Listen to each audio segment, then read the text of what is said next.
पता हमें इतना है कि जैसे हमारी बहन को उनकी बहन फ़ोन की कि भैरवनाथ दर्शन करने चलना है।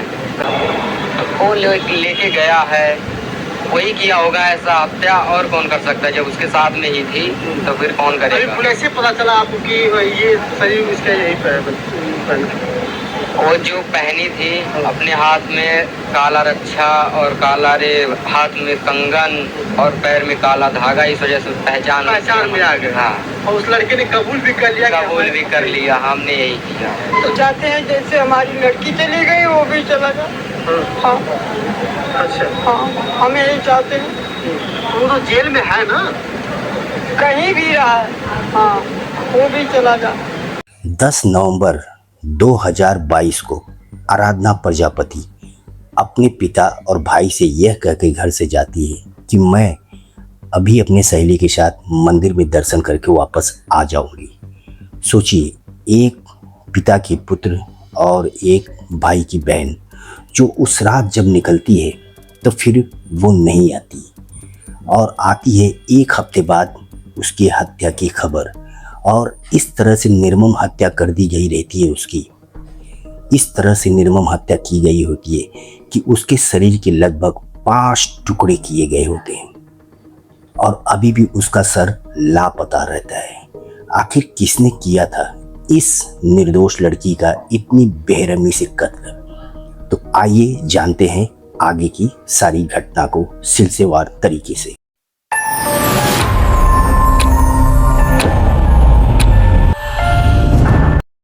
हुआ ऐसा कि आराधना प्रजापति इशाकपुर आजमगढ़ की रहने वाली 22 वर्षीय एक युवती थी और उसकी शादी 2022 फरवरी में इसी साल हुई थी। और वो अपने ससुराल से अपने मायके मतलब अपने पिता और अपने भाई के घर आई हुई थी।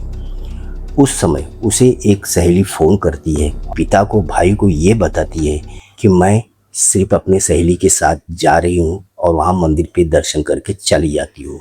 और वो मंदिर भैरवनाथ मंदिर आजमगढ़ में एक मंदिर है, बहुत विशाल मंदिर है, उसकी बहुत बड़ी मान्यताएं हैं। वहाँ पर वो दर्शन करने के लिए उस सहेली के साथ जाती है, लेकिन वो अगले 1 से 2 घंटे में वापस नहीं आती। तो परिवार को बहुत नॉर्मल सा लग रहा होता है, क्योंकि मंदिर में कभी लाइन होता है ये सब और भीड़ भाड़ होती है, इसकी वजह से कभी कभार दर्शन करने में लेट हो जाता है।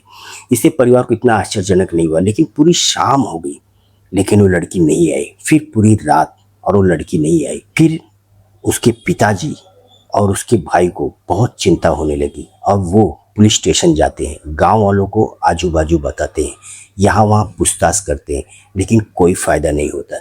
लेकिन एक गरीब की आवाज़ जल्दी हमारा कानून सुनता ही कहाँ है।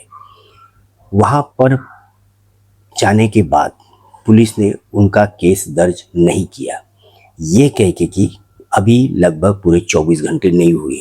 चलो ओके, कोई बात नहीं। लेकिन उसके बाद तो दूसरे दिन भी उनका केस रजिस्टर नहीं करती, तीसरे दिन भी नहीं, चौथे दिन भी नहीं।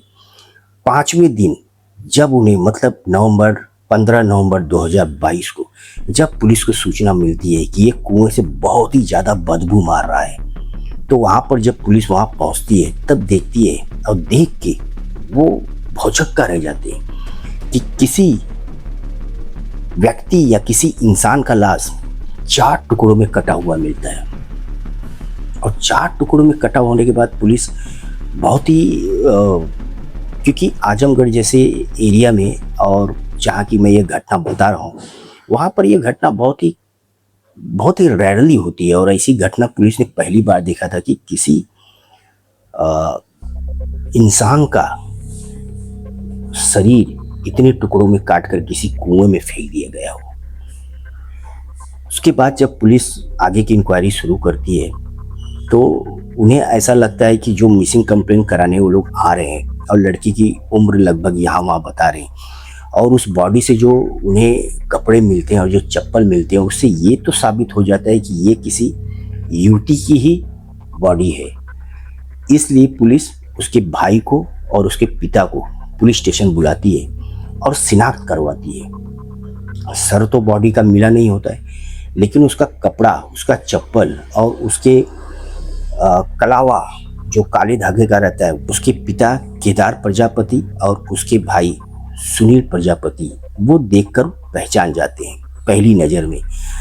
अब पुलिस के सामने सबसे बड़ा सवाल ये था कि 22 साल युवती का आखिर किसने और क्यों इतनी निर्ममता से हत्या की, आखिर क्यों, ये पुलिस जानना चाहती थी। तो पुलिस अपनी कार्रवाई को थोड़ा और आगे बढ़ाती है और घर वालों से भी पूछताछ करती है। तो घर वाले जो एक लीड देते हैं, उन्हें ये पता चलता है कि एक प्रिंस यादव नाम का एक शख्स रहता है जिससे अनुराधा प्रजापति का और प्रिंस यादव का लगभग 2 साल पहले अफेयर होता है और वो 2 साल पहले वो विदेश चला गया रहता है, गल्फ कंट्री, वहाँ पर काम करने के लिए। और वो इस वक्त आया हुआ है। सिर्फ घर वालों ने सिर्फ पुलिस को यही एक रिपोर्ट दी, सूचना दी, सीडीआर रिपोर्ट निकाला तो उसके अंदर प्रिंस यादव का ही लास्ट कॉल उस पर शो हो रहा था।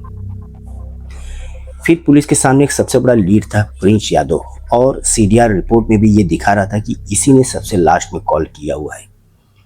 अब पुलिस बिना देर करते हुए प्रिंस यादव के घर पहुंचती है और प्रिंस यादव को गिरफ्तार करती है और उससे पूछताछ की जाती है।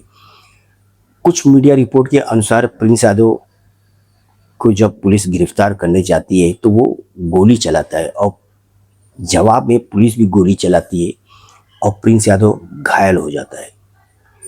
अगर कुछ मीडिया रिपोर्ट की हम ये बात मानते हैं तो वहाँ पर पुलिस जब प्रिंस यादव को लेकर आती है, पूछताछ करती है, तब वहाँ प्रिंस यादव सारी घटनाओं को विस्तार से बताता है कि जब वो काम करने गल्फ कंट्री चला गया रहता है, उस वक्त फरवरी 2022 को अनुराधा प्रजापति की शादी हो जाती है, जबकि इनका 2 साल पहले अफेयर भी था।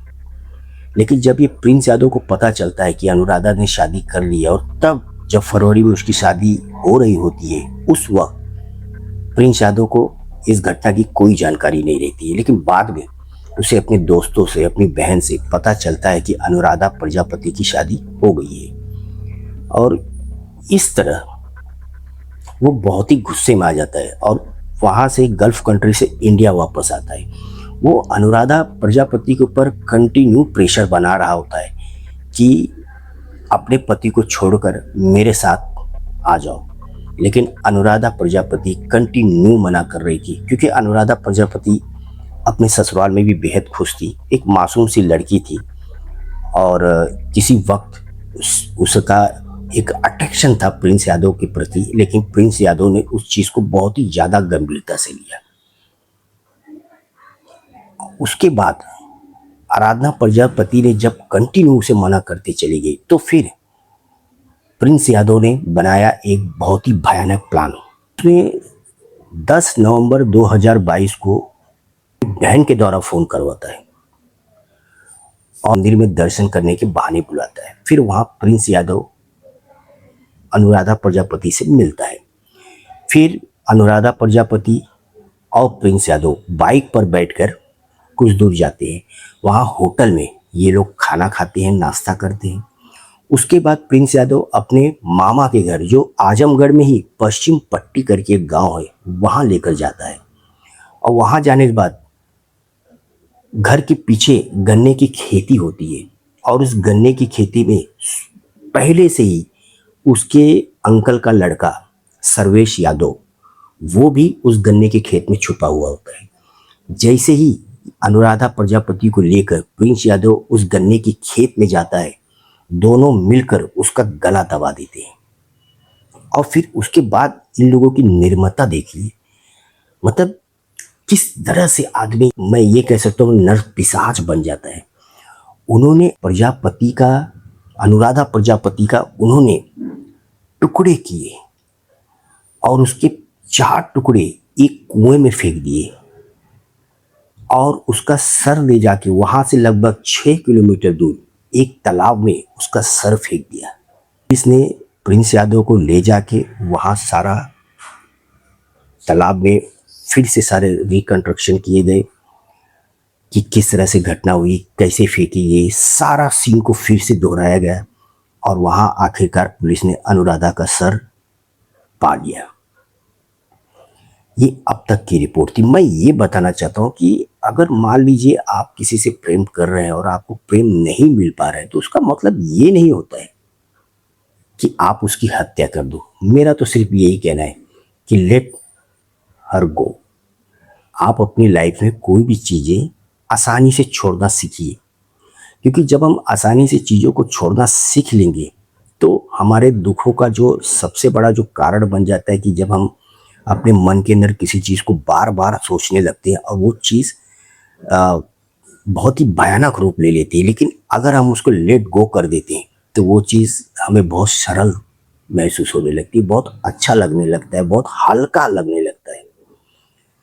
ये तो एक सच्ची घटना थी और मैं इसी तरह सच्ची घटना पे आधारित घटना स्टोरीज लाता रहूँगा। ये मेरा एक नया चैनल है और आप सब लोग मुझे सपोर्ट कीजिए। आप लोगों का बहुत बहुत धन्यवाद।